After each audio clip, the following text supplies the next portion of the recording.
Hello and welcome to Media7. In this week's program, we'll look at what they don't want you to know, possibly. Yes, 2009, the centennial of the conspiracy theory, is shaping up as a vintage year. But before that, there's been trouble on the farm. Are we looking at starving cows or the sacred kind? Crayfer Farms. There was the dirty dairying, the animal cruelty, the banks owed $200 million. And then there was the redemption. Close-Up's Matt Chisholm went to visit Alan Crayfer and came back with a story that made him seem the innocent soul, the oddball, decent cowcocky done wrong. Bessie normally sleeps on bed like that. She looks after the bed during the day, you see. She's a little champion, our cow. We even got the tall poppy syndrome. Some of it's the tall poppy syndrome. You know, we've done well, we've got quite big, so, you know, there's some people think they should take us down a peak or two. But hold on a minute. Should there have been more here? And are we being invited yet again to indulge the idea of the innocent farmer and forget the damage done? A bit of a film star, aren't you, beautiful? Joining me to survey the way we've seen the Crayfers are the journalist who has made much of the running on this story, Bernard Hickey, a man who has worked both sides of the fence, journalist and farmer, Alan Emerson, and Waikato Times editor, Bryce Johns. Welcome to you all, gentlemen. Now, Bernard, the Crayfers have been in the news for various reasons for years. What brought this story to a head? Well, a few months ago, we started following up on some of the great stuff from the Waikato Times and the New Zealand Farmers Weekly about the problems the Crayfers were having in the Environment Court and also with their finances. We're essentially a finance site, so we care about the money. Where's it coming from? Where are the debts? Where are the problems? And because dairy farming has so much debt, we thought the Crayfers would be an interesting case because they were the biggest family-owned farming group. And because we started reporting it, many of our readers started coming back to us with comments and little anecdotes they'd heard, many people who were close to the Crayfers in that part of the North Island. And they started telling us about problems with animal welfare. And after a few months, we got one particular reader tell us that this reader had taken a video of some problems on one particular farm. So we took a car ride down to Bennydale near Te Kuiti and got hold of this video and then went on to the farm itself, and that really got us interested in the story. It's obviously an amazing story about how New Zealand's biggest family-owned dairy farming group had problems, but also for us the really interesting thing was the weight of debt and how this was changing New Zealand's farming landscape and our financial landscape, and this made it a great story. But for all that the financial numbers were alarming, I get the impression it was the pictures of dead and dying cattle that really broke it as a public story. Would that be the case? Yes, and once we saw that video and we went to the farmer involved, one of the neighbours of the Crayfers, this farmer didn't want to be named or become identified, and I could see from this video that we had a much bigger story, a bigger one that even our website, interest.co, could publicise. So I contacted Close-Up and we worked together to get the story the national prominence it required, and we managed to follow it up, and it became quite an issue. Alan, as I said before, you've worked both sides of the fence. The Crayfers were pretty clearly villains in recent reports. Do you think they've been treated fairly in the media? That's a very difficult question. In the main, no. I think the guy's pretty much innocent in some ways. He's a butcher's son. He was a share milker at 16. He runs 20,000 cows, which makes $500 million a year for New Zealand Inc. And if he'd been producing widgets, he'd be a hero. On top of that, having seen the TV, I don't know any farmer that would try and corral a cow in the paddock or wash out a dairy shed without gloves on, and I don't know any farmer who doesn't have a computer. To me, the story is, and I've got no argument with Bernard, who loaned him the money, who gave him the advice, who supported him. There's none of that in the media, yet this guy who's got 22 farms is kind of the centre of attention. So it's a finance story in your view, rather than an environmental story, because I mean the previous reports about the Crayfers were their failure to comply with waste regulations. I think it's both. What I found interesting was that the receiver said that a lot of the MAF reports weren't right, that the crayfish were getting blamed for things they didn't do. Now, I'm neither a dairy farmer, and unlike Bernard, I haven't met the crayfish, but it just seems to me that there is a lack of balance. Farmers are an easy touch in general. What would have created balance for you then in that story? Talking to Fonterra, talking to Federated Farmers, talking to PGG Wrightsons, the banks, as to how they got in there. You know, they've loaned him $10 million a farm. That's a poultice of cash. Why? Now, in the close-up program, Alan Crayfish said if he hadn't bought a farm last year, he'd have been fine. Well, who advised him? Who financed him? Now, I again agree with Bernard that, you know, it can be getting too big, and I think there's a factor of that in it. But people were still encouraging the crayfish to get bigger. Well, there is an element of, there is a wider story here, and one that we picked up in our initial story. At the end of our story, which actually got 465 comments, we asked those questions, and we found out more from the banks. So the banks are Westpac, Rabobank and PGG Wrightson Finance. They lent them over $200 million, and we're now investigating exactly who were the managers involved, what bonuses they got for lending that money, and we've followed up on the story in a way that perhaps some of the mainstream media can't. We like to see ourselves... Well, I think I should actually let Bryce Johns in here. You are the mainstream media, Bryce. You've reported this fairly extensively and over some years. Did you go to the likes of Fonterra? What was their response?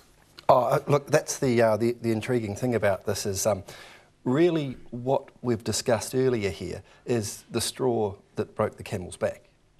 There has been massive coverage of this over a number of months. 25 stories in the last 6 months alone on the Waikato Times. Our sister paper, the Dominion Post, has picked up and run with a lot of what we've done. We were the only media to have a person sit through an Environment Court hearing on the charges against the crayfish. We put a lot of resource into two or three page feature. And at the end of the day, a video comes along that's come out, and Bernard's done particularly well to get hold of that and get it out and make the story more public. But for a good 600,000 people in the country between Waikato down to Wellington, this has been a major story for some time. And that image you saw of the crayfish on that close-up show is just nothing like the crayfish that we're dealing with. The crayfish we're dealing with have got the lawyers in, very, very litigious. We're getting letters, we've had at least one letter pre a story appearing threatening legal action. The crayfish have refused to talk to us because of the continuous stream of fact-based reporting that's gone in against them. And what it's meant is they put the barriers up. They've done the John Mitchell. They've followed the John Mitchell PR school, which is do nothing until it's way too late, then try and do a couple of pat pieces at the end, and they have been tarred severely by the way they've managed this process. And if you're sitting on my side of the fence, seeing the lawyers come knocking, they've refused for 6 months to talk to us. And if they had a serious case to put, they would have done that far earlier, and we'd be in the courts now talking about defamation. But that hasn't happened because we've been dotting I's, crossing T's, every line's going past our lawyers, and it's a completely different picture to what you've seen. Yeah, well, which I was going to say, which isn't at all the picture of Alan Crayfish in particular that we saw in the close-up story. Why the difference? Look, it's either an extreme naivety on their part, or, and I think it's more the second thing here, they've been very poorly advised. And it's just, like I say, it's the John Mitchell syndrome. We believe in what we're doing, we believe no one's going to nail us, and if we don't say anything, this thing will go away. Thankfully, there's been a tipping point, and that's been the video of the calves, and even more pressure's come on, and it's been unavoidable that they speak. But you could see from that video the stress he was under, and I think had they been a lot more engaging from the start, I mean, we've had interviews cancelled the day of the Environment Court decision when it went against them. No, we're not going to talk now. And we're having to negotiate with lawyers and company managers to get in a position where they'll do the talking. But because of the stream of bad publicity, look, we've editorialised basically saying early September, look, if these guys tip over because they can't farm sustainably, then it's good riddance to them. And in the face of that, because they've said nothing for so long, they've stayed away, and I think it's hurt them immensely.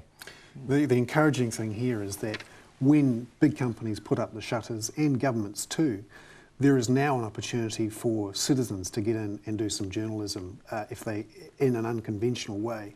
And this is what broke this. It was a farmer so disgusted with what was happening at the Crafers, they jumped in there with a $300 video camera, did 4 minutes of filming, took some pictures with a mobile phone, handed it over to us, who are essentially a very small non-mainstream media, and put it up. And then the stream of comments from people on the ground, the non-professional sort of people within the public sphere, saying exactly what was happening, putting across to everyone what was actually going on, and providing evidence, so links to pictures, links to spreadsheets, links to annual reports, which helped overcome the shutters that were put up for Bryce and for others.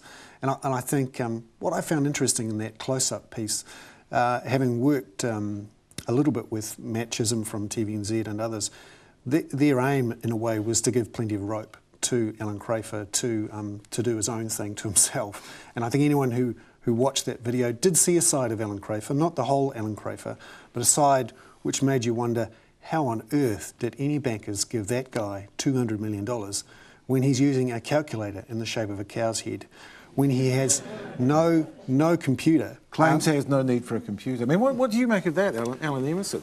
As I said, I don't know any farmer that doesn't have a computer. I would have thought and yet the banks loaned the guy $200 million. Well, I look forward to Bernard's story about who in the banks did it and whatever. But can I just make another point?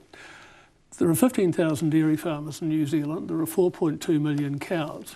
They earn basically a third of our GDP, of our export receipts.